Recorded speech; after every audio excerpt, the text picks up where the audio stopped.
దేవుని యందు విశ్వసించి రక్షణ పొందిన ప్రతి ఒక్కరి మనసులో ఒక ఆశ ఉంటుంది. అదేంటంటే దేవుని మాట వినాలి అని. అవునా కాదండి? ఉదయకాల సమయంలో మనందరం వచ్చింది కూడా అందుకే. దేవుడు నాతో మాట్లాడాలి, దేవుని మాట నేను వినాలి అని.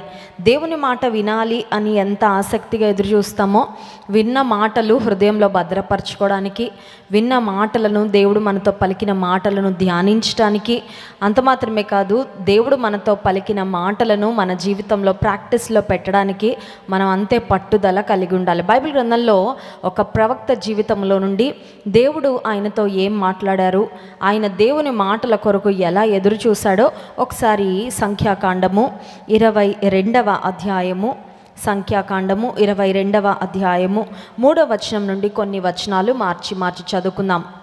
Numbers chapter 22, let us read from verse 3. సంఖ్యాకాండము 22వ అధ్యాయము 3వ వచనం నుండి. జనము విస్తారముగా ఉన్నందున మోయాబీలు వారిని చూచి మిక్కిలి భయపడిరి. మోయాబీలు ఇశ్రాయేలీయులకు జంకిరి.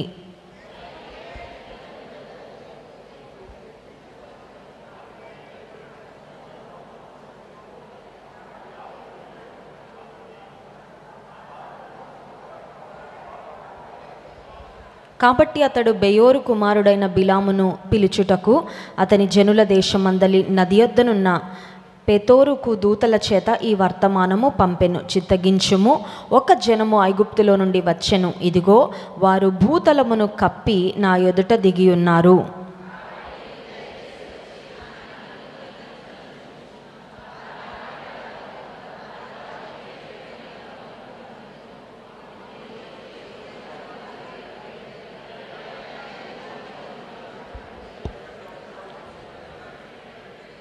ఏడవ వచనం. కాబట్టి మోయాబు పెద్దలను, మిద్యాను పెద్దలను సోదె సొమ్మును చేత పట్టుకొని బిలాము నొద్దకు వచ్చి బాలాకు మాటలను అతనితో చెప్పగా. చాలండి, అంతవరకు చాలు. ఇక్కడ మనకు ఇద్దరు ప్రాముఖ్యమైన వ్యక్తులు కనబడుతున్న, 2 ఇంపార్టెంట్ క్యారెక్టర్స్, 2 కీ పర్సన్స్, ఇద్దరు ప్రాముఖ్యమైన వ్యక్తులు మనకు కనబడుతున్నారు. మొట్టమొదటి వ్యక్తి ఎవరంటే మోయాబీలకు రాజుగా ఉన్న బాలాకు అనే వ్యక్తి.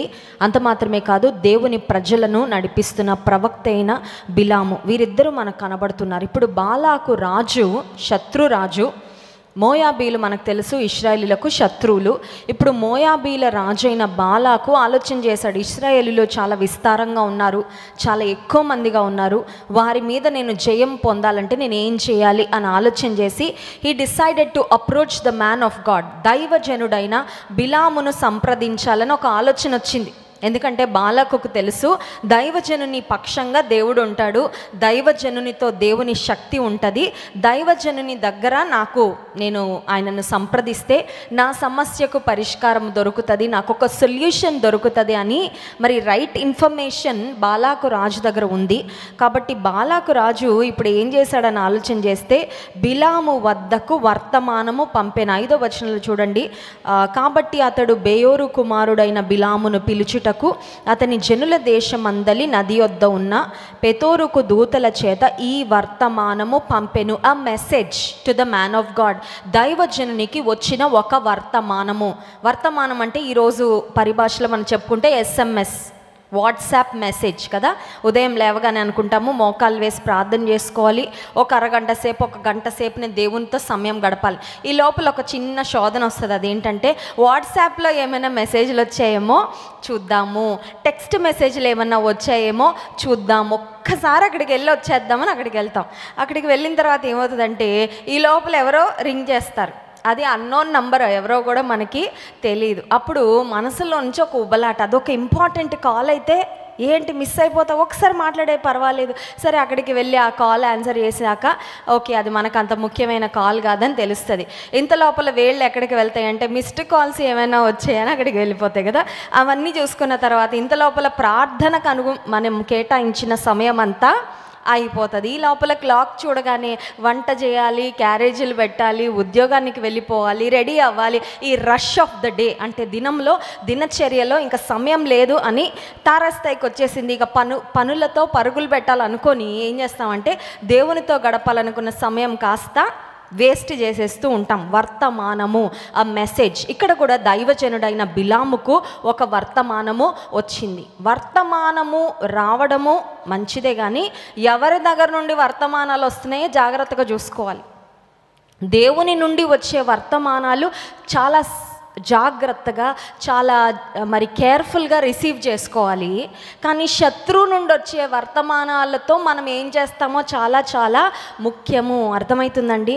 దేవుని నుండి, దేవుని సేవకుల నుండి, దేవుని బిడ్డల నుండి వచ్చే మాటలు, వర్తమానాలు మనకి ఉపయోగకరంగా, మనకి ప్రోత్సాహకరంగా, మనకి దీవెనకరంగా ఉంటాయి. కానీ అపవాది పంపించే వర్తమానాలు కూడా కొన్ని ఉంటాయి. ఇప్పుడు వర్తమానం వచ్చింది కాబట్టి ఏ వర్తమానం నా దగ్గరకు వచ్చినా దాని గురించి నేను ఏదో ఒక యాక్షన్ తీసేసుకోవాలని ఉబలాట పడకూడదు. కొంతమంది ఏంటంటే మెసేజ్ రాగానే ఎవరి నుండి వచ్చిందో వాళ్ళు నన్ను సంప్రదించారు కదండి, నేను ఏదో ఒకటి చేసేయాలండి, నేను అంత ముఖ్యమైన వ్యక్తిని కాబట్టి నన్ను వారు వచ్చి సంప్రదించారు, నా సహాయం అడిగారు, నా సలహా అడిగారు, లేదంటే నేను ఏదో చెయ్యాలంట, లెట్ మీ డూ సంథింగ్ అని కొన్నిసార్లు ఎవరి నుండి వర్తమానం వచ్చిందో ఆలోచించకుండా we want to take action. కానీ ఇక్కడ మనం గమనించినట్లయితే శత్రురాజు, మోయాబీల రాజు అయిన బాలాకు బిలాము ప్రవక్తకు వర్తమానం పంపించగానే యాక్చువల్గా బిలాము ప్రవక్త అలర్ట్ అయిపోవాలి. ఏమనంటే శత్రువు నుండి వచ్చిన వర్తమానము, నేను అంత త్వరగా యాక్షన్ తీసుకోవడానికి వీలు లేదు. ఎందుకంటే శత్రువు ఎప్పుడైనా మన క్షేమాన్ని కోరతాడా? శత్రువు ఎప్పుడైనా మనకి మంచి చేయాలనుకుంటాడా? శత్రువు అంటేనే మన పతనాన్ని కోరుకునేవారు శత్రువులు, మనం క్రింద పడితే చూడాలనుకునేవారు శత్రువులు, మన నాశనాన్ని ఆకాంక్షించేవారు శత్రువులు. ఇప్పుడు బిలాము ఆ మెసేజ్ ఎప్పుడైతే కొంతమంది మెసెంజర్స్ ఒక వర్తమానముతో బిలాము ప్రవక్త దగ్గరకు వచ్చారో వెంటనే he should have cautioned himself. తను కొంచెం జాగ్రత్తగా అలర్ట్గా అయిపోయి, శత్రువు నుంచి వచ్చిన వర్తమానమా, నేను అంత త్వరగా దాని విషయంలో ఏం యాక్షన్ తీసుకోకూడదు అని అనుకోవాల్సింది బదులు దైవజనుడు ప్రవక్త ఏం చేశాడంటే ఆ మెసేజ్ ఏంటో జాగ్రత్తగా విన్నాడు. ఆ మెసేజ్ ఏంటంటే 6వ వచనం చూడండి. కాబట్టి నీవు దయచేసి నా నిమిత్తము ఈ జనమును, దిస్ ఇస్ అ రిక్వెస్ట్. ఇది ఎట్లా ఉందంటే దయచేసి అనే మాట అంటే మామూలుగా ఇప్పుడు భాషలో చెప్పుకోవాలంటే ప్లీజ్. కొన్నిసార్లు మనకి ఎవరైనా వచ్చి ప్లీజ్ అనగానే ఏమనిపిస్తుంది? కరిగిపోతాం. మా పిల్లలు అదే వాడుతూ ఉంటారు, ఆ టెక్నిక్ వాడుతూ ఉంటారు. వద్దు అంటాను వెంటనే ప్లీజ్ అని ఫేస్లో ఒక ఎక్స్ప్రెషన్ పెడతారు. అది చూడగానే వద్దు అన్నదాన్ని నెక్స్ట్ మినిట్లో అంట, సరే పోతే పోన్లే తీసుకొని వెళ్ళిపో అంటాను. ప్లీజ్, దయచేసి అంటే కొంచెం మరి మన హృదయాన్ని కరిగించేటట్లు ఒక ప్లీడింగ్ మేనర్లో ఏదైనా రిక్వెస్ట్ రాగానే మనుషులంగా మనలో ఉండే ఒక స్వభావం ఏంటంటే సర్లే ఏదో ఒకటి చేసేద్దాం, నన్ను ఇంతగా బతిమాలుతున్నారు కదా అని వి ఫీల్ ఆబ్లికేటెడ్. మనం ఏదో ఒకటి చేయాలని ఒక బలవంతము పొందినట్లు, పడినట్లు ఫీల్ అవుతూ ఉంటాం. దయచేసి అని శత్రువు నుండి వస్తున్న వర్తమానము ఏమని అడుగుతున్నాడంటే దయచేసి ఏం చేయాలయ్యా? దయచేసి ఏం చేయాలి? నీ ప్రజలు, నీ దేవుని నమ్ముకున్నవారు, జీవము కలిగిన దేవుని ఆరాధిస్తున్న వారిని నువ్వు నా నిమిత్తము శపించాలి. 6వ వచనం, వారు నాకంటే బలవంతులు, వారిని హతము చేయుటకు నేను బలమొందుదునేమో, అప్పుడు నేను ఈ దేశములో నుండి వారిని తోలివేయుదును అంటూ, ఏలయనగా నీవు దీవించువాడు దీవింపబడుననియు, శపించువాడు శపింపబడుననియు. శత్రురాజుకు దైవజనుని యొక్క బలమేంటో తెలిసిందండి. కొన్నిసార్లు మన దగ్గర ఉన్న స్ట్రెంగ్త్ ఏంటో మనకు తెలియదు, కానీ మన శత్రువుకు బాగా తెలుసు. ఎందుకంటే శత్రువు మనల్ని ఎప్పుడు జాగ్రత్తగా గమనిస్తుంటాడు కదా. అపవాదికి తెలుసు, the devil knows your strength, the devil knows your weakness. నీ బలము, నీ బలహీనత అపవాదికి చాలా బాగా తెలుసు. ఇప్పుడు నీ బలాన్ని గురించి ఎవరైనా వచ్చి పొగుడుతుంటే ఉబ్బి తబ్బిబ్బి అయిపోకూడదు. అర్థమవుతుందండి?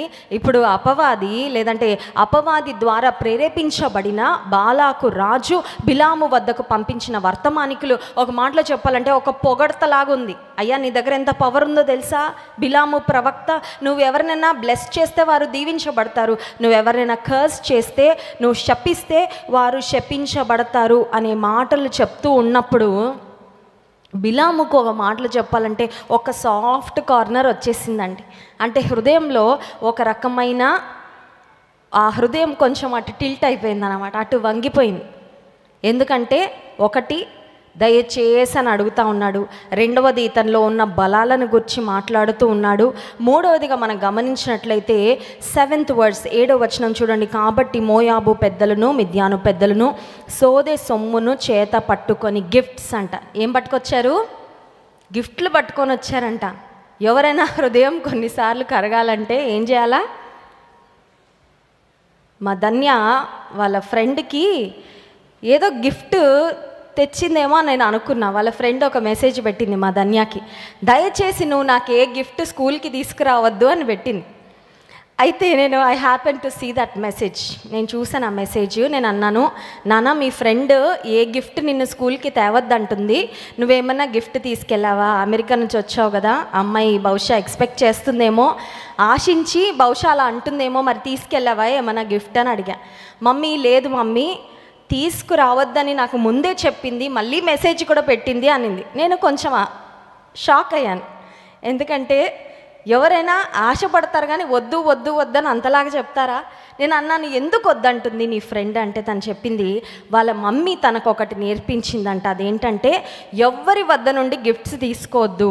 ఒకవేళ వారి దగ్గర నుండి గిఫ్ట్స్ తీసుకుంటే మనకి ఇష్టం లేని పనులు కూడా కొన్నిసార్లు వాళ్ళ కొరకు చేయాల్సి వస్తుంది. అందుకని డోంట్ యాక్సెప్ట్ ఎనీ గిఫ్ట్స్ అని చెప్పిందంట. I was really amazed at Dhanya's friends mother's wisdom. Dhanya యొక్క స్నేహితురాలి తల్లికి ఉన్న జ్ఞానాన్ని బట్టి నేను ఆశ్చర్యపోయా. నిజమే కదా, కొన్నిసార్లు గిఫ్ట్లు ఇస్తూ ఉంటే కొన్నిసార్లు తప్పుడు పనులు కూడా వాళ్ళ కోసం చేసి పెట్టాల్సి వస్తుంది. కొన్నిసార్లు వాళ్ళు తప్పు చేసినా మనం గట్టిగా ఏం అనలేము. ఎందుకంటే ఆ గిఫ్ట్ల ద్వారా కొద్దిగా మన హృదయం ఏమైపోతూ ఉంటుంది, మెత్తన చేయబడతా ఉంటుంది. ఇక్కడ బిలాము ప్రవక్త వారు పంపించిన బహుమానాలు లేదంటే వారు పంపించిన సొమ్ము చూడగానే నాకు ఏమైపోయిందంటే హీ స్టార్టెడ్ గెటింగ్ గ్రీడీ.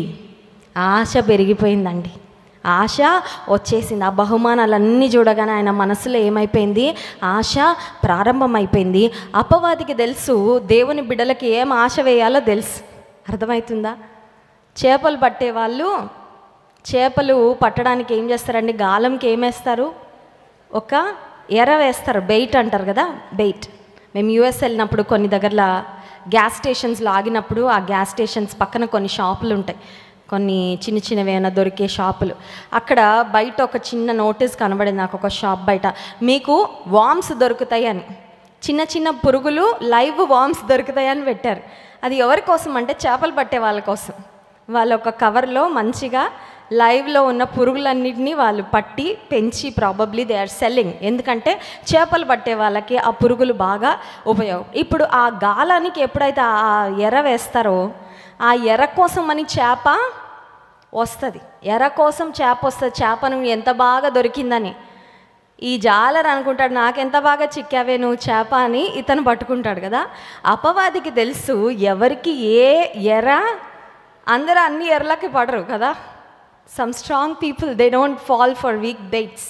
చిన్న చిన్న ఎర్రలకి, దేవుళ్ళు ఎదుగుతున్న వాళ్ళకి చిన్న ఎర్రలు వేయడు, స్ట్రెయిట్గా సింపుల్గా ఉండే ఎర్రలు వేయడు. చాలా కాంప్లికేటెడ్గా, చాలా కన్ఫ్యూజ్డ్గా, మనల్ని మభ్య పెట్టేలాగా, మనల్ని భ్రమ పెట్టేలాగా, మనల్ని అమ్మో ఇదో కాదో అనే అర్థం కాని స్థితికి తీసుకొని వెళ్ళేటట్లుగా కొన్నిసార్లు అపవాది క్యాప్టివేట్ చేయాలని, దేవుని ప్రజలను దేవుని చిత్తం నుండి దూరం చేయాలని ప్రయత్నం చేస్తుంటాడు. ఇక్కడ గమనించినట్లయితే దోపుడు సొమ్మును పంపించినట్లుగా చూస్తున్నాం. అప్పుడు బిలాము యొక్క జవాబు ఏంటో చూడండి. సంఖ్యాకాండం 22వ అధ్యాయము 8వ వచనం. అతడు వారితో, ఈ రాత్రి ఇక్కడనే ఉండుడి, యెహోవా నాకు సెలవిచ్చిన మాటలను నేను తిరిగి వచ్చి మీతో చెప్పుదునెను.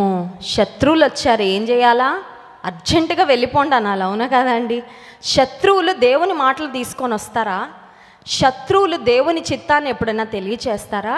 శత్రువుల ద్వారా బిలాముకు కానీ దేవుని ప్రజలకు కానీ క్షేమం జరుగుతుందా? There is absolutely no way. శత్రువులు వచ్చారంటే వాళ్ళని అర్జెంటుగా పంపించేయాలి, వారిని అర్జెంటుగా తోలివేయాలి. ఒక శత్రువుల ద్వారా, ఒక అన్యుల ద్వారా దేవుని చిత్తం ఎప్పుడు కూడా మనకి తెలియపరచబడదు. దేవుని వాక్యము ద్వారా దేవుని చిత్తం తెలియపరచబడుతుంది. దేవుని సన్నిధిలో దేవుని చిత్తం తెలియపరచబడుతుంది. ప్రార్థనలో కనిపెట్టినప్పుడు దేవుని చిత్తం తెలియపరచబడుతుంది. అంతేగాని టీవీ సీరియల్ ద్వారానో లేదంటే ఒక టీవీలో లేదంటే కంప్యూటర్లో మీరు చూసి ఒక సిరీస్లోనో దేవుని చిత్తము తెలియబడే అవకాశమే లేదు. ఎందుకంటే అక్కడ అడ్రస్ అక్కడ ఉండదండి. దేవుని చిత్తము, దేవుని వాక్కులు లోక సంబంధమైన వాటి ద్వారా ఎప్పుడు కూడా రావు. అయితే ఇక్కడ మనం గమనించినట్లయితే బిలాములో ఒక దురాశ ప్రారంభమైన తర్వాత అంటున్నాడు, మీరు ఇక్కడే ఉండండి, ఎక్కడికి వెళ్ళొద్దు. అంటే ఇప్పుడు బిలాము మనసులోకి ఏమి ఆలోచన వచ్చిందంటే, వారు తీసుకొచ్చిన దోపుడు సొమ్ము, వారు తీసుకొచ్చిన బహుమానాలన్నీ పొందుకొని అప్పుడు వారు ఏమడిగితే అది చేసి పెడదాము అనే ఒక మనసు బిలాములో కనబడుతున్నట్లుగా మనం చూస్తాం. అందుకని అంటున్నాడు, దేవుని అడుగుతాను. దేవుని చిత్తానికి విరుద్ధమైనవి దేవుడు అడిగిన దేవుడు ఒప్పుకుంటారా? దేవా నేను దొంగతనానికి వెళ్ళనా అని ఒక దొంగ దేవుడిని అడిగితే ఒప్పుకుంటాడండి దేవుడు? దేవా నేను పలానా వారిని మోసం చేయాలనుకుంటున్నాను, చేయనా అని ఒకవేళ ఎవరైనా దేవుని దగ్గర అడిగితే దేవుడు ఒప్పుకుంటారా? నేను ఎగ్జామ్లో ఏమీ చదవలేదయ్యా, నేను కాపీ చేద్దాం అనుకుంటున్నాను, కాపీ కొట్టనా అని దేవుడిని అడిగితే ఏం చెప్తాడు? అసలు అడగాల్సిన అవసరం కూడా లేదు. ఎందుకంటే మోసం చేయడం, తప్పుడు మార్గాలలో, అక్రమ అన్యాయం మార్గాలలో వెళ్ళడం దేవుని చిత్తం కాదు. మళ్ళీ స్పెషల్గా మనం వెళ్ళి అడగాల్సిన అవసరం లేనే లేదు. అని ఇక్కడ మనం చూసినట్లయితే బిలాము జీవితంలో దేవుని చిత్తము అది దేవునికి వ్యతిరేక్తం అని తెలిసిన మళ్ళీ వెళ్ళి అడుగుతున్నాడు, ఇది నీ చిత్తమేనా అని అడుగుతా ఉన్నాడండి. దేవుని చిత్తాన్ని తెలుసుకోవడంలో, దేవుని చిత్తంలో 2 భాగాలు ఉంటాయి. మొట్టమొదటిది ఏంటంటే పర్ఫెక్ట్ విల్ ఆఫ్ గాడ్, దేవుని యొక్క సంపూర్ణమైన పరిపూర్ణమైన చిత్తము. దేవుని యొక్క పరిపూర్ణమైన చిత్తము దేవుడు మన జీవితంలో నెరవేర్చాలి అనేది ఆయన ఆశ, ఆయన కోరిక. కానీ రెండవది ఏంటంటే దేవుని యొక్క పర్మిసివ్ విల్ అంటారు. ఫస్ట్దేమో పర్ఫెక్ట్ విల్ ఆఫ్ గాడ్, దేవుని యొక్క పరిపూర్ణమైన చిత్తము. రెండవది పర్మిసివ్ విల్ ఆఫ్ గాడ్ అంటే అర్థం ఏంటంటే అనుమతించే చిత్తం. ఆయనకి ఇష్టం లేకపోయినా అనుమతిస్తాడు.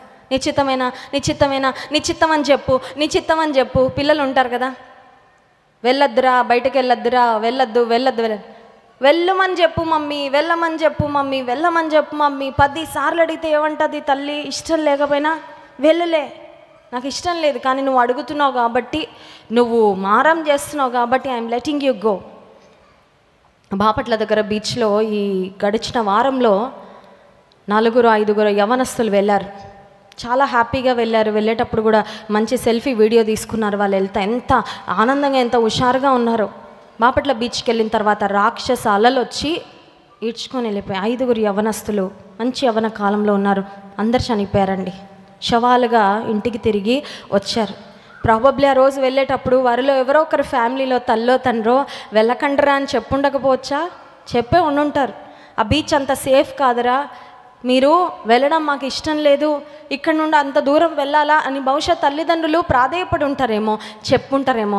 But the young people wanted to go, they wanted to have fun. వాళ్ళు అనుకున్నారు ఎట్లన్నా ఎంజాయ్ చేయాలి. పెద్దోళ్ళు ఎప్పుడింతే మా ఎంజాయ్మెంట్ని ఎప్పుడు ఆపేస్తూ ఉంటారు, ఎప్పుడు వద్దంటానే ఉంటారని బహుశా ఒకవేళ ఇంట్లో వాళ్ళు చెప్పినా వెళ్ళారేమో మనకి తెలియదు. కానీ విగత జీవులుగా తిరిగి వారు వచ్చారు, ప్రాణాలు లేవు. ఆ కుటుంబాలలో ఉన్న శోకము అది ఎవ్వరు కూడా తీర్చలేరండి. కుమారులు 5 కుటుంబాలలో మరి గర్భశోకం మిగిలిపోయింది. దేవుని చిత్తం అని తెలుసుకోవాలని ఆశ కలిగిన మనము కొన్నిసార్లు ఏం చేస్తామంటే పరిపూర్ణమైన దేవుని చిత్తం కొరకు కనిపెట్టకుండా అనుమతించయ్యా, నీకు ఇష్టమే అని చెప్పే నా కోసం, ఆ తర్వాత బాధలేవో నేను పడతానుగా అన్నట్లుగా ఉంటాం. దేవా నువ్వు ఓకే అని చెప్పే, ఆ తర్వాత పడే బాధలు సమస్యలన్నీ నేను చూసుకుంటాను కదా అన్నట్లుగా కొన్నిసార్లు దేవుని యొక్క అనుమతి కొరకు మనం బలవంతం చేసేవారుగా కనబడుతూ ఉంటాం. పర్మిసివ్ విల్ కొరకు కనిపెట్టినప్పుడు ఆ పర్మిసివ్ విల్తో పాటు వచ్చే కాన్సిక్వెన్సెస్ అన్నీ కూడా మనం భరించాలి. దేవుని పరిపూర్ణమైన చిత్తములో మనం సాగితే ఆయన పరిపూర్ణమైన కృప, ఆయన పరిపూర్ణమైన నడిపింపు, ఆయన పరిపూర్ణమైన సహాయము, ఆయన పరిపూర్ణమైన మరి సన్నిధి మనకు తోడుగుంటాయి. కానీ కొన్నిసార్లు అనుమతించే అని దేవుని చిత్తం కాకపోయినా మనం బలవంత పెట్టి దేవుని ఒప్పించుకొని వెళ్తే కొన్నిసార్లు దాంతో వచ్చే పర్యవసానాలు కూడా, ఆ నష్టాలు కూడా మనం అనుభవించాల్సి వస్తుందేమో. ఇక్కడ మనం దైవజనుని చూసినట్లయితే he was doing the same thing. దేవుని ప్రజలను శపించడానికి వెళ్ళనా దేవా, నీ ప్రజలను శపించడానికంటే దేవుడు ఒప్పుకుంటాడా? God will never allow that. కానీ మాటి మాటికి బలవంత పెట్టి దేవుని అడిగినప్పుడు ఆఖరికి దేవుడు అన్నారు, నువ్వు వెళ్ళన్నారు. మాటి మాటికి అడిగితే వెళ్ళు అన్న తర్వాత మనం గమనించినట్లయితే అవంతా చదవడానికి సమయం లేదు. కానీ దేవుని కోపము బిలాము మీద మండినప్పుడు, దేవుని ఉగ్రత ఆయన మీదకి వచ్చినప్పుడు ఖడ్గము దూసిన ఒక దూత బిలాము ఎదుట నిలబడినట్లుగా చూస్తున్నాం. ఇక్కడ ఇంట్రెస్టింగ్ థింగ్ ఏంటంటే, దేవుని ప్రజలను శపించడానికి బిలాము గాడిద మీద ప్రయాణం ప్రారంభించాడు. కానీ ఇక్కడ the donkey is better than the profit అనిపిస్తుందండి ఈ అధ్యాయం చదివితే. ఆ గాడిదే ప్రవక్త కంటే మంచిగా యోగ్యంగా ప్రవర్తించిందేమో, ఆ గాడిదలాగా మనమున్నా చాలేమో అనిపిస్తుంది ఈ అధ్యాయాన్ని మనం ధ్యానం చేస్తే. ఏంటి ఈ గాడిద ఏం చేసింది అని ఆలోచన చేస్తే, ఆ బిలామును సంహరించాలని దేవుని దూత ఖడ్గము దూసి నిలబడినప్పుడు ఆ గాడిద ముందుకు వెళ్ళట్లా, ఆ గాడిద ఆపుతా ఉంది. ఎందుకంటే ఆ గాడిదకు దాని యజమానుడు అంటే అంత నమ్మకత్వము ఉంది. I want to protect my master, నా యజమానుని నేను భద్రపరచాలి, నా యజమానుని మీదకి ఏ కీడు రావడానికి వీలు లేదు అనే పట్టుదల. బిలాము యొక్క యజమానుడు దేవుడు, దేవుని విడిచిపెట్టి, దేవుని మాటను విడిచిపెట్టి దేవునికి వ్యతిరేక్తమైన కార్యం చేయడానికి బిలాము వెళ్తా ఉన్నాడు. కానీ ఆ నోరు లేని ఒక మూగజీవిగా ఉన్న గాడిద మాత్రం తన యజమానుని విషయంలో చాలా నమ్మకంగా వ్యవహరిస్తున్నట్లుగా మనం చూస్తున్నాం. ఆ సమయంలో దేవుడు గాడిద యొక్క నోరు తెరిచాడంట. Something very very unusual. గాడిద నోరు దేవుడు తెరిచాడు.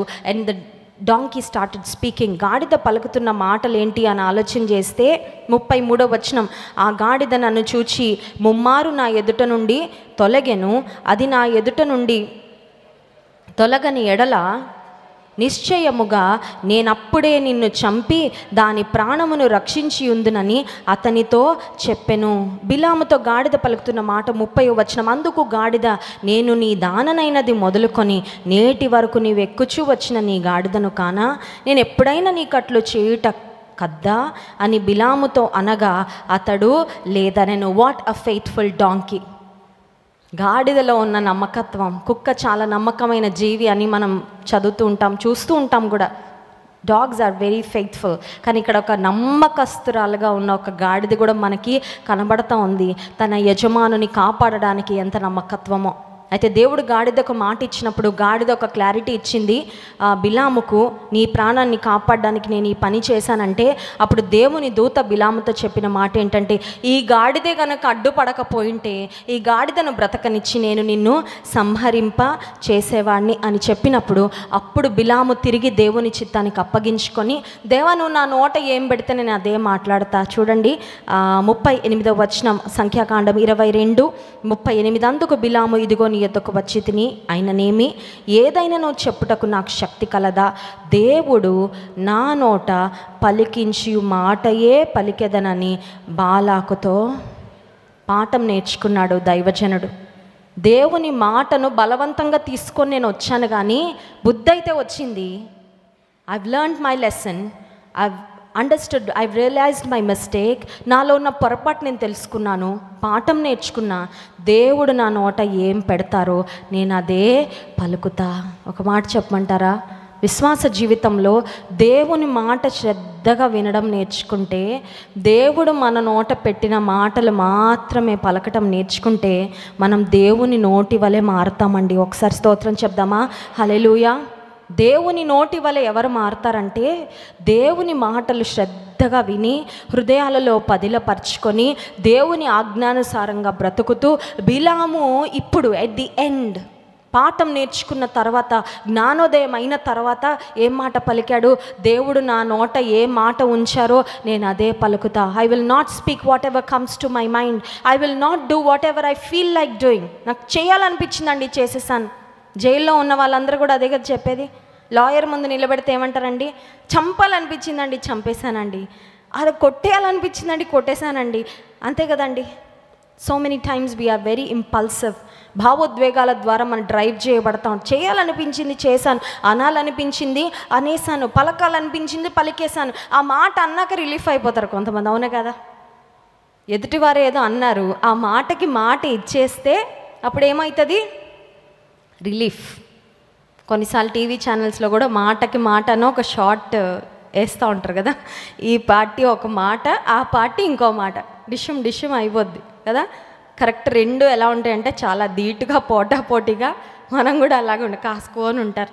నన్ను ఎవరేమంటారు అన్నారా, okay let me give back, నేను ఏదో ఒక మాటకి మాట అనేయాలి, అయిపోతుంది అప్పుడు. కానీ ఇక్కడ దైవజనుడు బిలాము బాలాకుతో ఒక మాట అంటున్నాడు, దేవుడు నా నోట పలికించు మాటయే పలికేదనని బాలాకుతో చెప్పిన ఒక చిన్న కంపారిజన్ నేను చెప్పి ముగిస్తాను.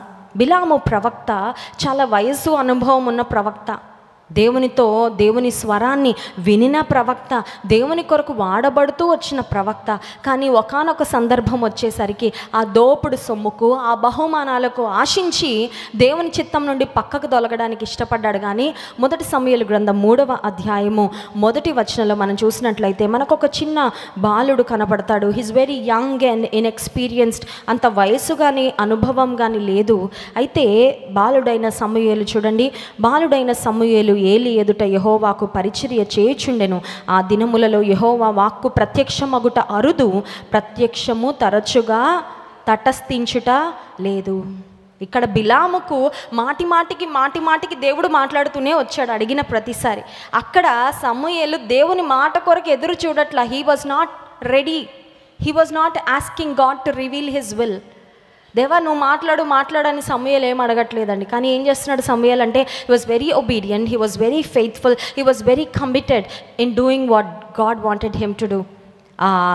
షిలోహులో దేవుని మందిరంలో యాజకుడైన ఏలి ఎదుట పరిచర్య చేస్తున్న సమూయేల్లో మనకు కనబడే లక్షణం ఏంటంటే, నమ్మకంగా, చాలా సిన్సియర్గా, చాలా యథార్థంగా, చాలా భక్తిగా దేవుడు తనని ఏ పని చేయమన్నాడు అది చెప్తూ ఆ పని చేస్తూ సాగాడు.